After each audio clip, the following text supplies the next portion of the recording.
외국인에게 주택을 함부로 팔면 어떤 일이 벌어질까요? 오늘은 절망으로 절규하고 있는 포르투갈 이야기를 소개합니다. 낭만의 나라 그늘 아래에서 들려온 목소리. 포르투갈을 떠올리면 따뜻한 햇살이 깔린 해변, 달콤한 에그타르트, 그리고 낭만이 흐르는 골목길이 먼저 떠오릅니다.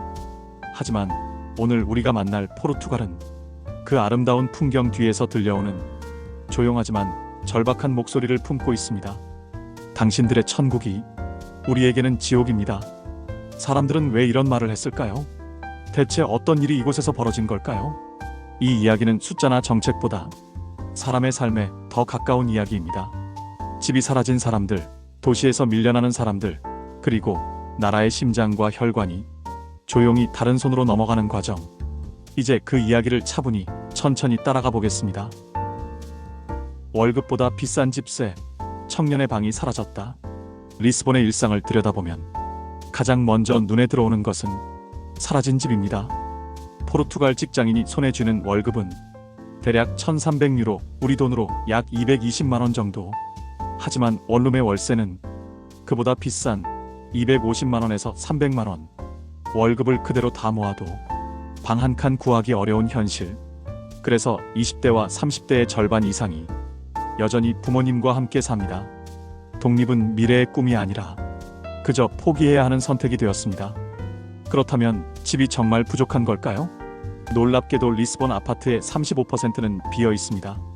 집은 있는데 사람들은 집을 구하지 못합니다. 이 기묘한 상황은 바로 관광이라는 바람에서 시작됐습니다. 도시의 집이 사라진 이유, 에어비앤비의 바람. 리스본 거리에는 여행 가방을 끌고 다니는 관광객들이 많습니다.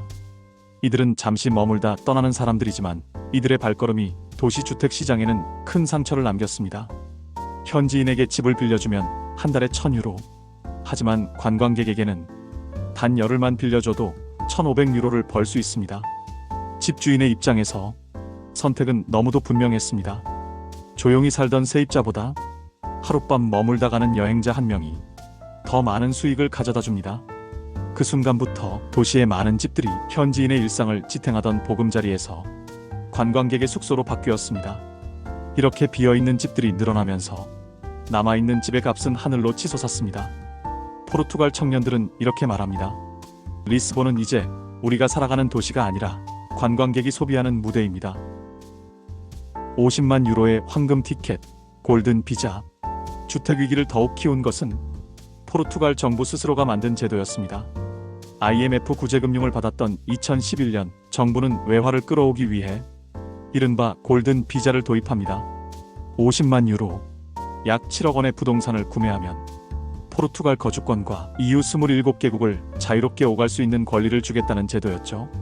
이 제도는 전 세계 부자들의 마음을 단숨에 사로잡았습니다.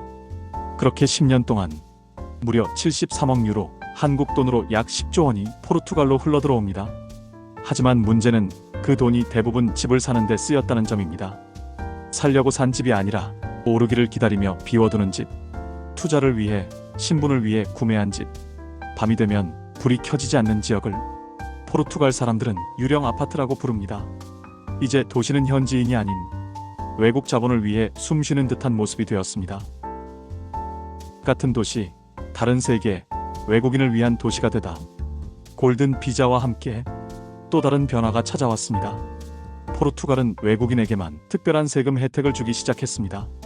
외국인 고소득자는 소득세를 20%만 내고 해외에서 번 돈에는 세금을 내지 않아도 되는 제도.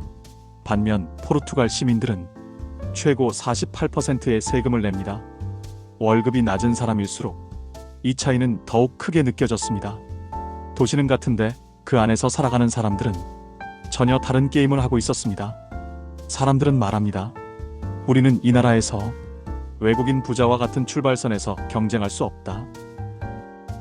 집 문제는 서막이었다. 국가의 혈관과 심장을 내주다.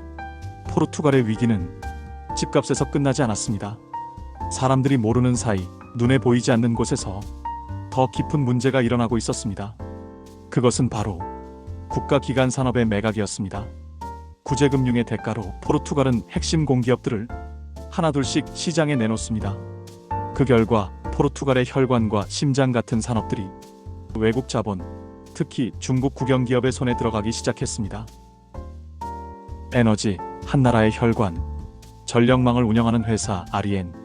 이 회사는 포르투갈 전 지역에 전기를 공급하고 가격 정책, 인프라 확장 등 에너지의 기본 방향을 정하는 핵심 기업입니다. 그런데 이 회사의 지분 25%가 중국 국영기업에 매각되었습니다. 그 말은 포르투갈의 전력 운영 테이블에 포르투갈 정부뿐 아니라 중국의 이해관계도 함께 앉아있게 되었다는 뜻이죠. 또한 포르투갈 최대 에너지 기업 EDP는 지분 20%가 중국 삼협공사에 인수되었습니다. 삼협공사는 중국이 전 세계 에너지 영향력을 키우기 위해 전략적 투자를 진행하는 국영기업입니다. 이제 포르투갈의 에너지 정책은 순수하게 포르투갈만의 결정이라고 보기 어려워졌습니다. 전력은 국가의 혈관입니다. 그 혈관의 일부를 다른 나라가 쥐고 있는 상황. 포르투갈 시민들은 자신들의 미래가 흔들리는 느낌을 받기 시작했습니다.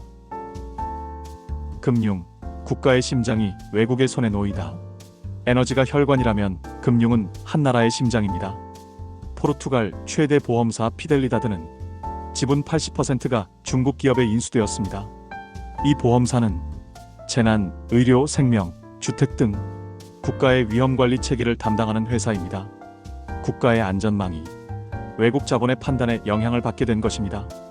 또한 포르투갈 최대 민간은행 BCP의 주요 지분 역시 중국 자본이 보유하게 되었습니다. 은행이 외국 자본의 손에 넘어간다는 것은 단순한 경영 문제가 아닙니다. 기업 투자, 산업 성장, 국가 프로젝트 자금 지원 등 국가 경제의 핵심 심장 박동이 다른 나라의 이익을 고려하며 뛰게 된다는 뜻입니다. 프랑스 언론 르몽드는 말합니다. 포르투갈은 21세기형 경제 식민지의 위험에 놓여 있다. 이 문제는 어제 시작된 것이 아니다. 포르투갈 경제의 오래된 상처, 포르투갈의 오늘을 이해하기 위해서는 500년 전으로 돌아가야 합니다. 향신료 무역으로 상상을 초월하는 부를 누렸던 그 시기, 포르투갈은 그 막대한 부를 산업과 제조업에 투자하지 않았습니다. 눈에 보이는 화려함만 만들었습니다. 궁전, 성당, 사치품, 그 아름다움은 빛났지만 그 속에서 미래를 만들 기술은 자라지 못했습니다. 대신 네덜란드와 영국은 제조업과 산업 기반을 다지며 미래를 준비했습니다. 시간이 흐르자 포르투갈이 쥐었던 부는 모래처럼 흘러내렸습니다. 20세기 독재 정권은 국민 교육을 억제하며 기술 성장의 싹을 아예 잘라버렸습니다. 그리고 유로화 도입은 약한 경제 구조를 더욱 흔들었습니다. 환율 조정 능력을 잃자 수출 경쟁력이 사라졌고 폴란드, 체코, 루마니아 같은 국가들이 포르투갈을 추월하기 시작했습니다. 부를 가져본 적이 있지만 미래를 준비한 적은 없었던 나라. 포르투갈은 그 상처를 아직도 안고 있습니다. 청년들이 떠나는 나라. 포르투갈에서 가장 먼저 떠난 사람들은 바로 미래를 이끌 청년들이었습니다. 의사, 간호사, 엔지니어, IT 전문가들. 그들은 더 이상 이 나라에서 희망을 찾을 수 없다고 말했습니다. 오늘날 해외에 거주하는 포르투갈인은 200만 명, 전체 인구의 5명 중 1명입니다. 출산율은 1.4명. 새로운 세대가 태어나지 않는 나라. 이 조용한 인구 붕괴는 단순한 숫자의 문제가 아니라 국가의 존재 자체가 흔들리는 문제입니다. 거리에 울려 퍼진 항의, 침대를 끌고 행진한 사람들. 2023년 포르투에서 사람들은 침대를 끌고 거리로 나왔습니다. 그들은 작은 매트리스를 들고 걸었습니다. 그리고 외쳤습니다. 이게 우리의 집입니다. 관을 들고 행진하며 도시를 떠나는 마지막 포르투갈인이라고 적기도 했습니다. 관광객을 향해 당신이 이 도시의 주인입니다 라고 말하며 세상을 향해 조용하지만 강렬한 풍자를 던졌습니다. 이 장면은 포르투갈의 현실을 그 어떤 숫자보다 명확하게 설명해주는 장면이었습니다. 카스카이스, 바다가 훔쳐간 도시. 리스본 근교의 해변 도시 카스카이스. 이곳은 한때 포르투갈 현지인들이 사랑하던 고요한 해안 마을이었습니다. 하지만 지금은 유럽 곳곳에서 온 부자들의 세컨드 홈이 되었고 해안은 더 아름다워졌지만 현지인은 더 이상 이곳에서 살 수 없게 되었습니다. 마치 바다가 현지인의 도시를 훔쳐간 것 같다는 말도 나옵니다. 포르투갈 방송 다큐멘터리의 제목은 이 현실을 이렇게 말합니다. 누가 우리의 바다를 훔쳤는가? 전 세계가 겪는 질병, 리스본화. 포르투갈의 현실을 설명하기 위해 새로운 용어가 생겼습니다. 리스본화. 관광객과 외국 자본이 도시를 잠식하고 원주민이 도시에서 밀려나는 현상. 이제 이 현상은 리스본만의 문제가 아닙니다. 바르셀로나, 베니스, 런던, 시드니, 밴쿠버 세계 주요 도시에서 비슷한 현상이 나타나고 있습니다. 도시의 주인은 누구인가? 이 질문이 전 세계에서 공통적으로 나오고 있습니다. 포르투갈이 우리에게 주는 경고. 포르투갈의 이야기는 단순한 실패담이 아닙니다. 이것은 경고입니다. 미래를 팔아 현재의 이익을 얻으면 미래는 반드시 우리를 떠난다. 집값에 밀려난 시민들, 기간 산업을 잃어버린 국가, 떠나는 청년들, 태어나지 않는 아이들. 나라의 미래는 집 몇 채의 가격이 아니라 그 나라가 무엇을 지키고 무엇을 내주지 않으며 무엇을 향해 나아가느냐에 달려 있습니다. 포르투갈은 우리에게 묻고 있습니다. 당신의 도시는, 당신의 나라는 지금 어디를 향하고 있습니까? 오늘의 이야기가 마음에 남았다면 구독과 좋아요, 알람 설정 부탁드립니다.